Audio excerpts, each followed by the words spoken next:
ಕನ್ನಡದ ಭಗವದ್ಗೀತೆ ಎಂದೇ ಪ್ರಸಿದ್ಧವಾದ ಡಿ.ವಿ.ಜಿಯವರ ಮಂಕುತಿಮ್ಮನ ಕಗ್ಗದ ಸಂಗ್ರಹದಲ್ಲಿನ 5ನೆಯ ಕಗ್ಗವನ್ನು ಇಂದು ನಾವು ನೋಡೋಣ. ಹಳೆಯ ಭಕ್ತಿ ಶ್ರದ್ಧೆಯಳಿಸಿ ಹೋಗಿವೆ ಮಾಸಿ, ಸುಳಿದಿಲ್ಲವಾವ ಹೊಸ ದರ್ಶನದ ಹೊಳಪುಂ, ಬಳಗಿದ್ದ ಮನೆ ಬಿದ್ದ ಕುಂಟ ಕುರುಡನ ತೆರೆದೆ, ತಳಮಳಕೆ ಕಡೆಯೆಂದು ಮಂಕುತಿಮ್ಮ. ಹಳೆಯ ಕಾಲದ ಭಕ್ತಿ ಶ್ರದ್ಧೆಗಳು ಇಂದು ಅಳಿಸಿ ಹೋಗಿದೆ. ಹೊಸ ದರ್ಶನದ ಒಂದು ಬೆಳಕು ಈಗ ಸುಳಿದಿಲ್ಲ.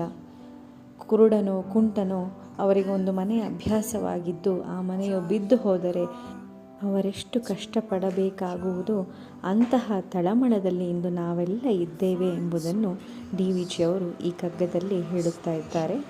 ಇನ್ನು ಇದರ ಒಳಾರ್ಥವನ್ನು ನಾವು ಗಮನಿಸುತ್ತಾ ಹೋದರೆ, ಪುರಾತನ ಕಾಲದಿಂದಲೂ ಜನರಲ್ಲಿ ಇದ್ದ ದೇವರಲ್ಲಿನ ಭಕ್ತಿ ಮತ್ತು ಸಂಪ್ರದಾಯಗಳಲ್ಲಿ ಇದ್ದ ಶ್ರದ್ಧೆ ಈಗ ಅಳಿಸಿ ಹೋಗಿದೆ. ಇಲ್ಲಿ ಭಕ್ತಿ ಮತ್ತು ಶ್ರದ್ಧೆ ಎಂದರೆ ದೇವರು ಮತ್ತು ಸಂಪ್ರದಾಯಗಳಲ್ಲಿ ಮಾತ್ರ ನಾವು ಅನುನಯಿಸಬೇಕೆಂದಿಲ್ಲ. ಭಕ್ತಿ ಎಂದರೆ ಗುರು ಹಿರಿಯರಲ್ಲಿನ ಭಕ್ತಿ ಹಾಗೂ ಶ್ರದ್ಧೆ ಎಂದರೆ ನಾವು ಮಾಡುವ ಕೆಲಸದಲ್ಲಿನ ಶ್ರದ್ಧೆಯು ಈಗ ಬಹಳಷ್ಟು ಕಡಿಮೆಯಾಗಿದೆ.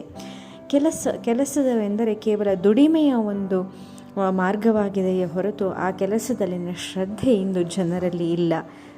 ಆ ಶ್ರದ್ಧೆ ಮತ್ತು ಭಕ್ತಿಯನ್ನು ಜನರಲ್ಲಿ ತರಲು ಯಾವ ಹೊಸ ಸಿದ್ಧಾಂತಗಳು ಪ್ರತಿಪಾದಿಸಲ್ಪಟ್ಟು ಪ್ರಚಾರಕ್ಕೆ ಬಂದಿಲ್ಲ. ಹಾಗಾಗಿ ಜನರು ಮೊದಲಿನಿಂದ ಬಂದದ್ದನ್ನು ಕಳೆದುಕೊಂಡು ಹೊಸದು ಇಲ್ಲದೆ ಒಂದು ಅತಂತ್ರ ಸ್ಥಿತಿಯಲ್ಲಿದ್ದಾರೆ. ನಾವು ಮಾಡುವ ಎಲ್ಲ ಕೆಲಸಗಳು ನಮ್ಮೊಳಗಿರುವ ಪರಮಾತ್ಮ ಸ್ವರೂಪಿ ಜೀವಾತ್ಮನು ತೃಪ್ತನಾಗುವುದಕ್ಕೆ ಎಂದರೆ ಆತ್ಮತೃಪ್ತಿ ಎಂದುಕೊಂಡಾಗ ಆ ಕೆಲಸದಲ್ಲಿನ ಭಕ್ತಿ, ಆ ಭಕ್ತಿ ಇದ್ದಾಗ ಮಾಡುವ ಕೆಲಸದಲ್ಲಿ ಶ್ರದ್ಧೆ ಹಾಗೂ ಭಕ್ತಿ ಶ್ರದ್ಧೆ ಎರಡೂ ಇದ್ದಾಗ ಆ ಕೆಲಸ ಸಮರ್ಪಕವಾಗಿ ಅದರ ಫಲವೂ ಒಳ್ಳೆಯದಾಗುತ್ತದೆ. ನಮ್ಮ ಮನಸ್ಸು ಹೇಗಿದೆಯೋ ನಮ್ಮ ಭಾವನೆ ಹಾಗೆ ಇರುತ್ತದೆ. ನಮ್ಮ ಭಾವನೆ ಹೇಗಿದೆಯೋ ಹಾಗೆ ನಮ್ಮ ಕಾರ್ಯಗಳು ಇರುತ್ತದೆ. ನಮ್ಮ ಕಾರ್ಯಗಳು ಸಮರ್ಪಕವಾಗಿ ಆದಾಗ ಅದಕ್ಕೆ ಉತ್ತಮವಾದ ಫಲವೂ ದೊರೆಯುತ್ತದೆ. ಹಾಗಾಗಿ ಮನಸ್ಸಿನಲ್ಲಿ ಭಕ್ತಿ ಶ್ರದ್ಧೆಗಳು ಬಹಳ ಮುಖ್ಯ. ಆದರೆ ಅದು ಈಗ ಮಾಸಿ ಹೋಗಿದೆ ಎನ್ನುತ್ತಾರೆ ಡಿ.ವಿ.ಜಿಯವರು. ಆದರೆ ಅದು ಹೇಗೆ ಮಾಸಿ ಹೋಯಿತು ಎಂಬುದನ್ನು ನಾವು ನೋಡುತ್ತಾ ಹೋದರೆ, ಈಗ ಹಿಂದಿನವರನ್ನು ಕೇಳಿದರೆ ಈಗಿನ ಕಾಲವೇ ಹಾಗೆ, ಕಾಲವೇ ಬದಲಾಗಿ ಹೋಗಿದೆ ಎಂಬ ಉತ್ತರವನ್ನು ಅವರು ಕೊಡುತ್ತಾರೆ. ಆದರೆ ಅದು ಉತ್ತಮವಾದ ಬದಲಾವಣೆಯಾದರೆ ಸಮಾಜಕ್ಕೆ, ಪ್ರಪಂಚಕ್ಕೆ ಅದು ಒಳ್ಳೆಯದು. ಅದೇ ನಕಾರಾತ್ಮಕ ಬದಲಾವಣೆಗಳಾದರೆ ಅದು ಖಂಡಿತ ಕೆಟ್ಟದ್ದು. ಮೊದಲಿನಿಂದಲೂ ನಮ್ಮ ಮನೆಗಳಲ್ಲಿ ಹಿರಿಯರು ಕಿರಿಯರಿಗೆ ಮಾರ್ಗದರ್ಶನವನ್ನು ಮಾಡುತ್ತಿದ್ದರು.